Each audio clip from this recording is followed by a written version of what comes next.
Hi guys, so I had my first bereavement counselling session yesterday. There was two reasons why I reached out, to be honest with you. Firstly, because I've been at a place where I've needed help and not reached out for help, and it wasn't pretty. The longer I waited, the more I deteriorated, and had my mum not actually fought to get me the help at that time, I wouldn't be alive today. So having sort of gone through that experience, I now know that if I'm experiencing things that are emotionally bigger than me and I'm finding it difficult, then I need to reach out for support, because the longer I wait, the more I'm going to deteriorate, and that's something I've worked and fought too hard to come from, to be going back there. So that's one of the reasons. And the other reason is actually this year has been really tough. It's been emotionally painful, and I found that those emotionally painful states of mind are becoming more frequent. But also I've become very confused by the different feelings that I'm feeling, and sort of that was the alarm bells that, Annie, you need to get some support to be able to firstly help you identify the different emotions that you're feeling, but also to help you process them, So yeah, I had the first session yesterday and it was great. It was really, really nice to have a space to talk about Rico, talk about my feelings surrounding him, us, his death, cry, and not have to be conscious about how I'm making the other person feel. Because that's something else I've noticed. I've noticed that grief is a very taboo subject. In rehab, I learned that two things are inevitable: change and death. They're two things that you can't stop from happening, but everyone's going to experience them in their lifetime. So that means that everyone is going to die, and everyone is going to experience the death or loss of a loved one.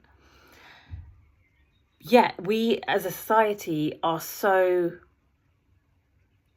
I don't want to use the word fearful, but maybe there is fear or uncomfortable about talking about grief. That usually what I find is when I talk to people and the topic of Rico comes up, firstly, there's silence. And then I become very conscious that I'm making the other person feel uncomfortable. And so then I either rein back what I'm going to say, or I change the topic, or if the talk about Rico's gone on for a little while, I can feel myself getting emotional, and I can feel the person I'm talking to starting to become more and more uncomfortable, and it's not the people per se. I think it's just something I've noticed generally, that we don't talk about grief. We don't talk about grief often, not as often as we should be talking about it, because we're so uncomfortable around the subject.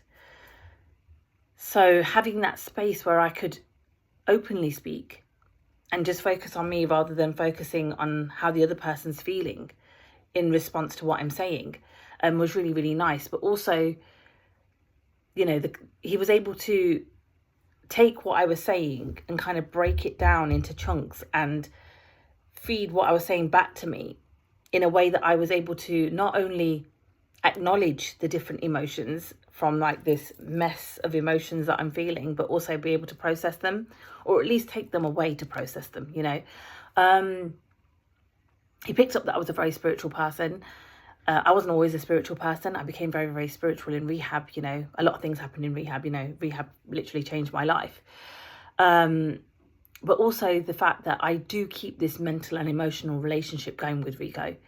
In my head and in my heart, I'm still in a relationship with Rico. I'll talk to him every single day. If I feel like I need a hug or something, I will close my eyes and just imagine him hugging or holding me. Human nature is to get out of an uncomfortable feeling as soon as possible.